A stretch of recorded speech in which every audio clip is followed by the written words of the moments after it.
Yo, what's good, family? It's AFT. And it's simple. I believe that everyone eat.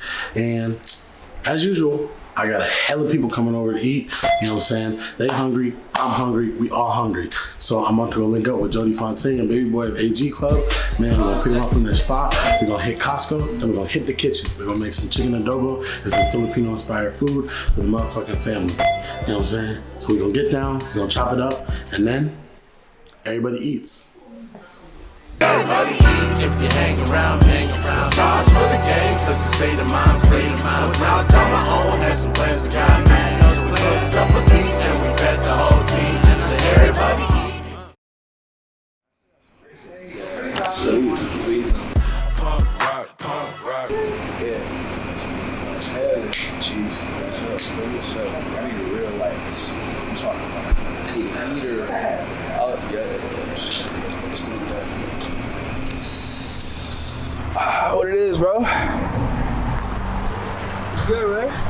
What we doing? Man, we going out to chef. Y'all better have room after that pizza. Hey, shit, I can eat. Come on. Let's do it. Oh, you got the rolls, too? The rolls. Jeez. I got the fat rolls and the Hawaiian rolls. Let's do it, man.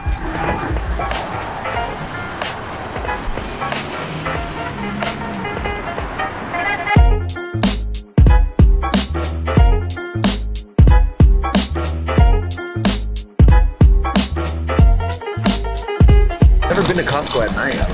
It's a whole different vibe. I'm a Costco frequenter. I love it. Sometimes I go twice in a day. How's the couch? Out of 10. Bro, if we had this one and that one sectioned together. Tires? Everything. Oh yeah, Tire section. They have an entire eye section, like an entire optical section.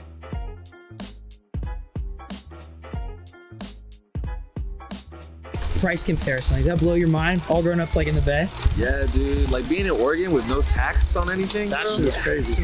When I did my show in Oregon, I was like, but the problem is I go broke because I'm like, everything's so cheap and I spend more money. You know what I mean? Yeah. But like, yeah, when I did a show in Oregon and I probably spent like $500 at Nike because I was like, Nike Outlet Factory, like no tax, I'm running it up. Bro, we went to we went to the Nike store, it was like the company store or whatever. Yeah, and fucking they told us that we were gonna get like this crazy discount. So we were like, all right, bet, like it's good. We about to get this crazy discount. Whole squad, we were like 8 deep, 9 deep, something like that. Everybody just going around. We were walking around for like an hour, just picking up shit. Carts full of shit. Bro, the discount was like maybe like 10% of what we thought it was gonna be. Like somebody told us it was gonna be like 90% off or some shit. They were like, Bro. yeah, you're about. I was like thinking, oh, Jordan's for $10 type of shit. Not at all. I was like putting shit back, like because it's like at the register, like word. We were asking people at the other register, like, did you get the discount? Bro, did you get the discount, bro? So fun. So what more do we need? So we need vinegar, we need pepper, just ground or peppercorns. Okay. Oh, we have ground pepper. Oh, you don't want to Damn. talk about that on camera? I feel like, do you guys think there's a degree at which spice does not add flavor? You're just saying that because you can't have any spice, bro. You're right. If you can't have jalapeno, You're right. just like You're right. don't even get in the conversation. I don't know, yo. But you're right. I don't know. Bro, even when I can't breathe, my eyes are watering, and I can't like. I keep still going. like it. I still. gotta What do keep you going. like?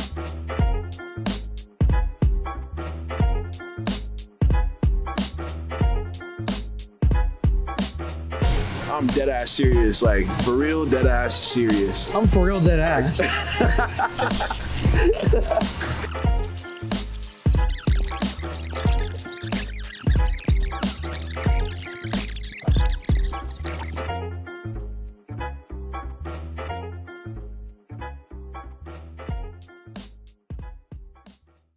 The Ralph to Safeway transition for me was so hard. Yeah, and then they have bonds. Just do a spinning screen. What do you mean? Spinning screen? Are you talking about the transition, like in the editing? No.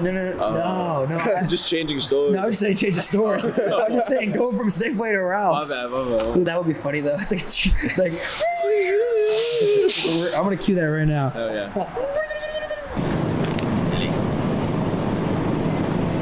I'm gonna freestyle the whole establishment. This song's fire.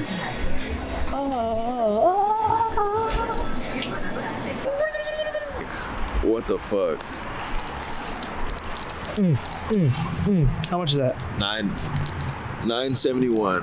So we making chicken adobo with vinegar, mushrooms, and wine. Vinegar, broccoli, and wine braised mushrooms. We got some chicken drumsticks for $9.71. Okay. We got some broccoliets for how much was this broccoli? $5.99. We got some soy sauce for $7.99. We got some Stella Rosa white wine for $7.99. We got this industrial sized jug of vinegar for $3.89. And then we got some organic mushrooms for $5.99. Bring our lowest total ever of $42.32. We're about to go get some Baileys, and we still probably not gonna get over 50. Yee! That's everybody eats history right there. The cheapest. Oh. This is crazy. All right, ready? Yes, good? sir. You good? All right, you the adobo captain, so I'm gonna let you take point on that. And Okay.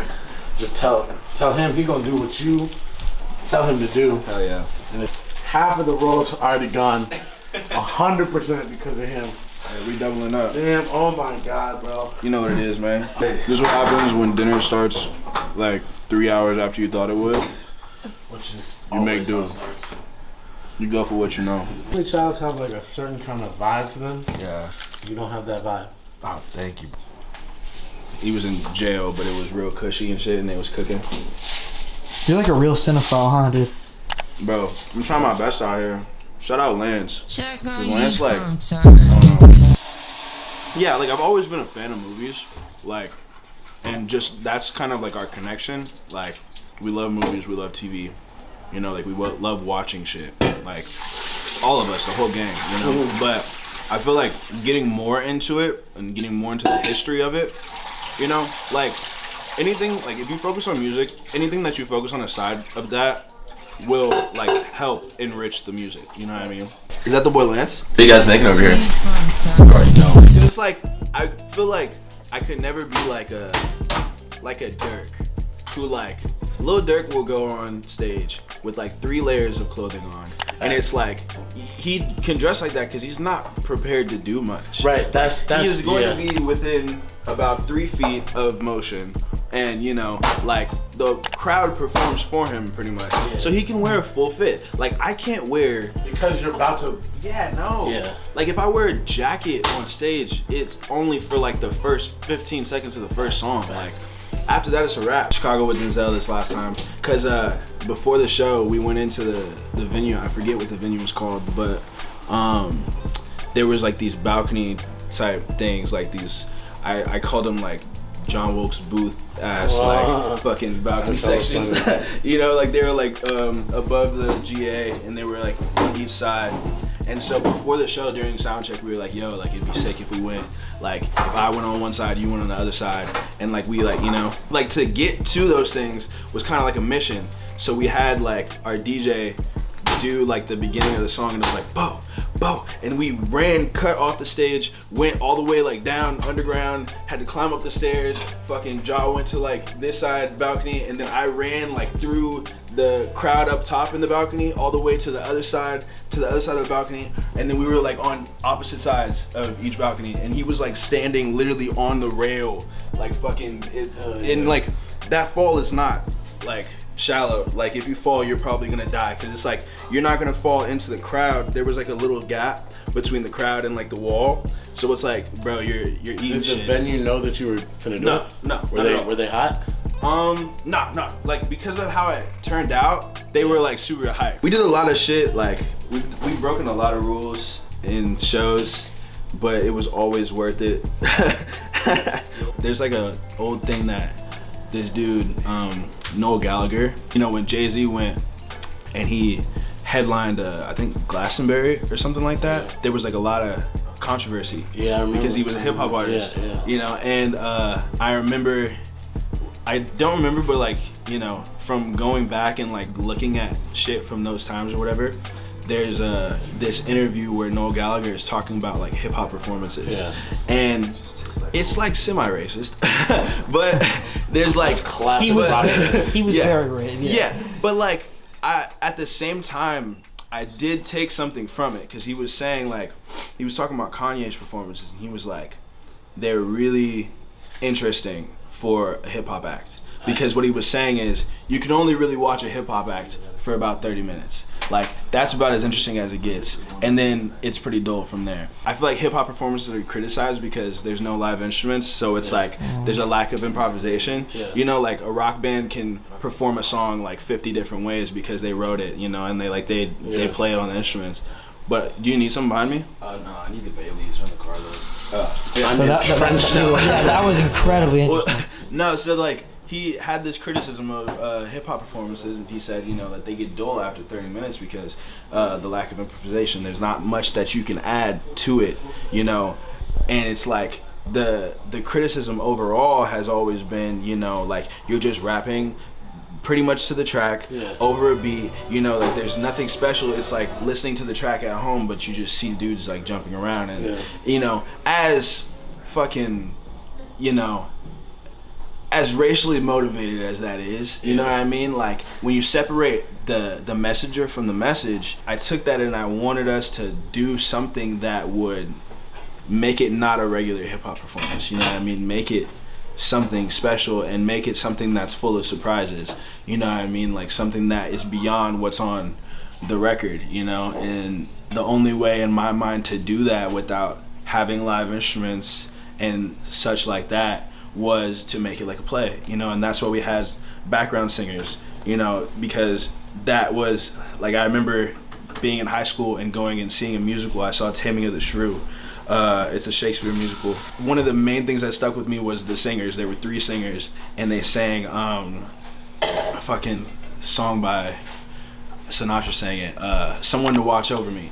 That's like stuck in my head, you know what I mean? So it's like those singers being present for like a couple songs and going on and off stage, you know, having stage cues, everyone having stage cues, like having an ensemble that like rotates, you know what I mean? You have 3 guys that go into this garage space and they kick it for 2 songs and then they leave, and then a couple other people come, you know, like the curtain calls, like all this different shit, you know, it gives it life. I mean, I feel like sonically you never know till you're there. You know what I mean? Like, you never know till you've done it.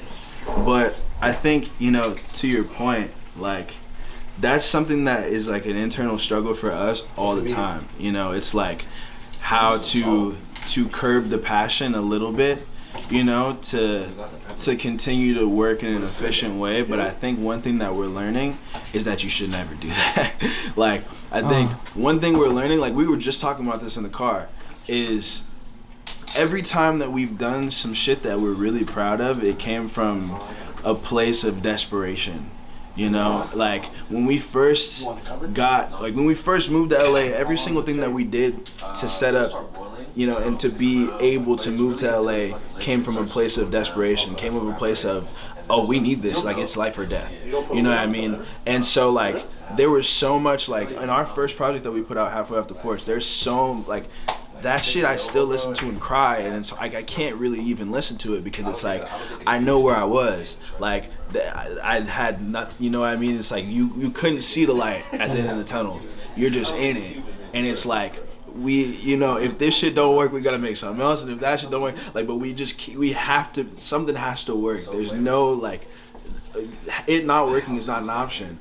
And every single time that we've been in that place, like with this last album, I feel like we went back into that place where it was like, you know, this has to work.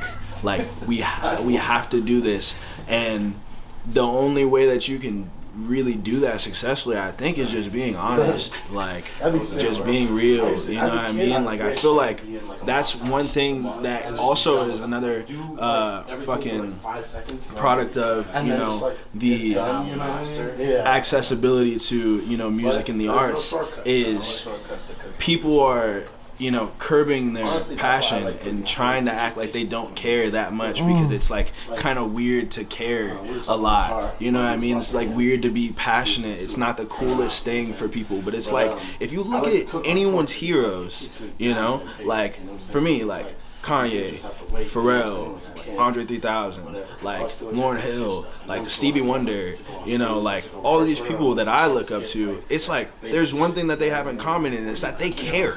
They care. Like fucking directors, like fucking Quentin Tarantino, you know, Kubrick, like fucking Paul Thomas Anderson, like all these people. One thing that they have in common that links them is that they care. They are nerds. They are geeks for what they do. Like, they give a shit. Like, they can sit here and talk to you about this shit. Like, Dilla, Q-Tip, Questlove, all these people, they could write books. Like, they can sit here and talk to you about this shit until they turn blue in the face because they love it.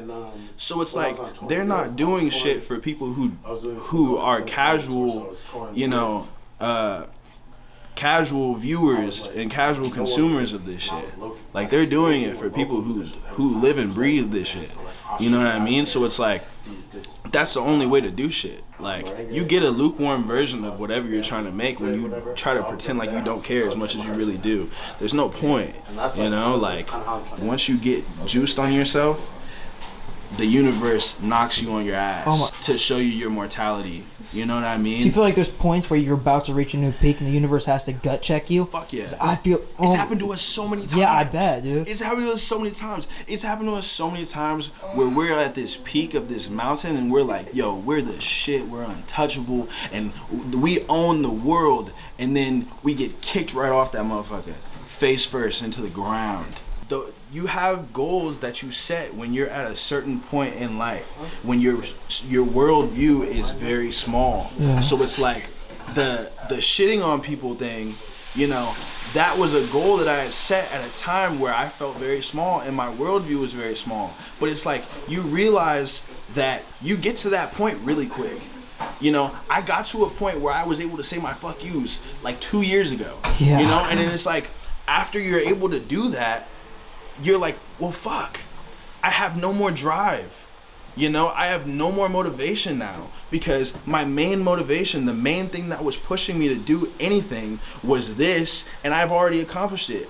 What now? And so it's like, that's a point that I got to where I was lacking drive. I didn't have any motivation because I had already been able to say, you know, I was already able to tell my mom, look, I did it. I was already able to, you know, stun on anybody that, you know, didn't fuck with me or who shitted on me in high school, or like fucking old friends or like old girls who ain't want to fuck with me, you know. I was like, oh, I'm that nigga, you know what I mean? But it's like I've lived in LA for 3 years now. Like at some point you gotta have something else that you're doing it for. What next? So it's like in my mind, like I had to sit with myself for a minute and be like, all right, what do I want out of this? It's like, it's not money because that comes and goes as well. What is something real? And I realized that something that all these people that I look up to have is that respect. They respect the craft. They respect the art. They respect the history of it. And in turn, they put so much of themselves and so much realness into every single thing that they create that they have the respect of everyone. Lil Wayne is respected as one of, if not the best rapper of all time. He has that respect that no one can take away from him. He can do anything. He can make the shittiest fucking, he can make 3 shitty ass albums right now and put them out, and he will still be respected as one of the best rappers of all time based on the work, based on the catalog, you know? It's like fucking Kanye. He be doing a lot of stupid shit, but it's like, what is something that no one can take away from him? You can't take away the respect that he has based on the things that he's put into this world. And so it's like, that's what it was for me. That's what it became. It was like, I want the respect. I want, at the end of this shit, whenever it ends for me, whenever the end of my story is, I want people to look back at everything that I've done and respect me as somebody who cared and somebody who did shit to change everything, no matter what, who put out shit that means something, you know, not somebody who saw a way to get a check and saw a way to make a living and saw a way to stun on people. Nah, like I want respect for this art. The real, he's speaking the real. What did I tell you? I'm cultivating vibes. I'm cultivating vibes. That's why I'm cooking. Like this nigga's giving a dissertation on how to be a better artist and human in this musical world, but has not cooked one thing. I'm here to talk and I'm here to eat, man. That's it, bro. Everybody eats, baby. And I'm here for moral support. No, we're changing the name of the show. Jody eats. Jody eats. All right, so I got traditional Filipino dish, chicken adobo, served on top of rice. So I suggest that you guys get rice to eat underneath it. I didn't know I was supposed to serve mine on. Appreciate it. Oh! What? Holy shit. Oh shit. What just happened? Oh shit. This one. That's how you know. Please state your name and place of residence.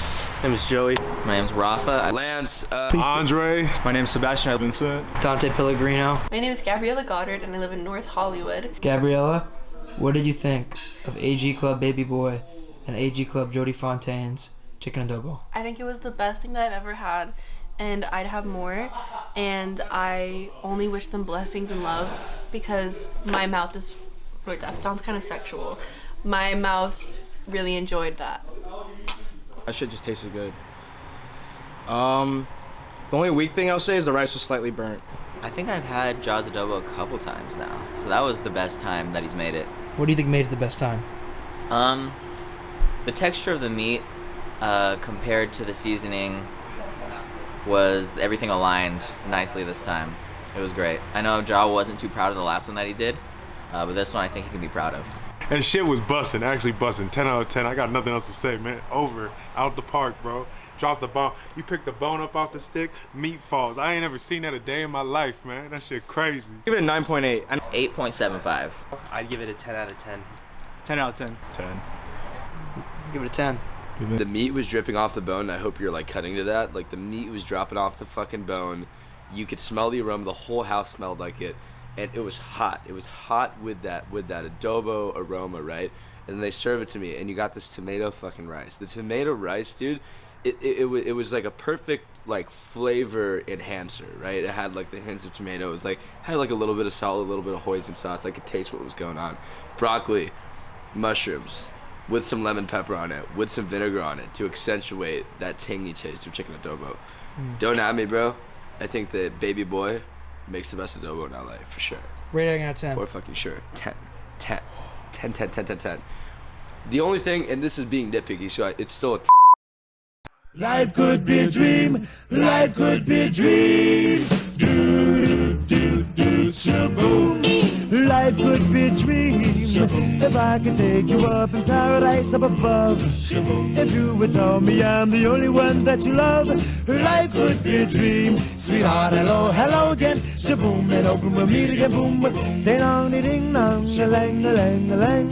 Oh, oh, oh, bip, a bip, a dip. Oh, life could be a dream. If only all my precious plans would come true. If you would let me spend my whole life loving you, life could be a dream, sweetheart.